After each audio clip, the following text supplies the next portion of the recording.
5 மினிட்ஸில் ஈஸியாக ஹெல்த்தியாக ஒரு லஞ்ச் பாக்ஸ் ரெசிபி. கேர்ள்ஸ்க்கு முக்கியமாக பெண் குழந்தைங்களுக்கு ரொம்பவே இது நல்லது. இந்த சாதம் 5 மினிட்ஸில் பண்ணிடலாம். எப்படி பண்ணுறதுன்னு பார்க்கலாம். கருப்பு உளுந்து சாதம். ஃபஸ்ட்டு ஒரு பேனில் ஒரு 3 டேபிள் ஸ்பூன் தோல் உளுந்தம் பருப்பு எடுத்துக்கலாம். அது உடைச்ச உளுந்தாகவும் இருக்கலாம், உடைக்காத உளுந்தாகவும் இருக்கலாம். நான் வந்து உடைச்ச தோல் உளுந்து எடுத்திருக்கேன்.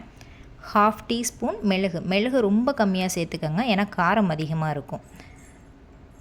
1/2 டீஸ்பூன் சீரகம், கொஞ்சமாக காஞ்ச மிளகாய். இதெல்லாம் நல்லா பொன்னிறமாக ஆகிற வரைக்கும் வறுத்துட்டு மிக்ஸி ஜாருக்கு ட்ரான்ஸ்ஃபர் பண்ணி நல்ல ஒரு ஃபைன் பவுடராக அரைச்சி தனியாக எடுத்து வச்சிடலாம்.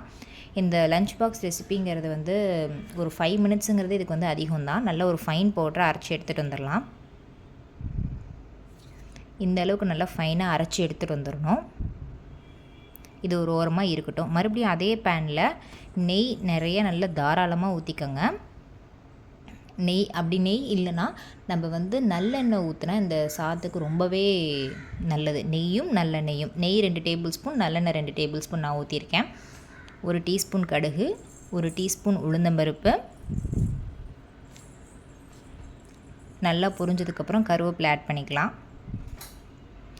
பூண்டு வந்து ஒரு 5-6 பல் நான் உரித்து அதை நல்லா இடித்து வச்சுருக்கேன்.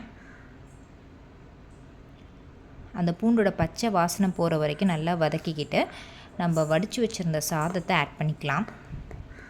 இது வந்து ஒரு சின்ன குழந்தைங்களுக்கு போதுமான அளவு நான் சொல்லியிருக்கேன். ஃப்ரெஷ்ஷாக பொடி அரைச்சி, சப்போஸ் இந்த பொடியை நீங்கள் முன்னாடி நாள் நைட்டே அரைச்சி வச்சாலும் வச்சுக்கலாம்.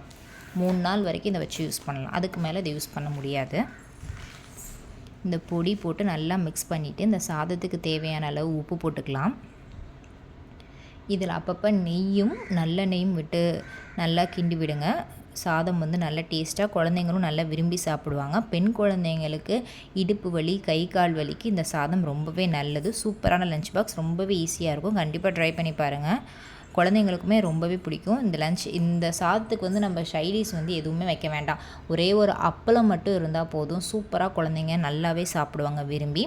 நான் இன்றைக்கி இந்த சாதத்தோட கருப்புளுந்து சாதம், முட்டைக்கோஸ் பொரியல், அப்புறம் அப்பளம் வச்சுருந்தேன். இந்த வீடியோ பிடிச்சிருந்தா சப்ஸ்கிரைப் பண்ணிக்கோங்க, லைக் பண்ணிக்கோங்க.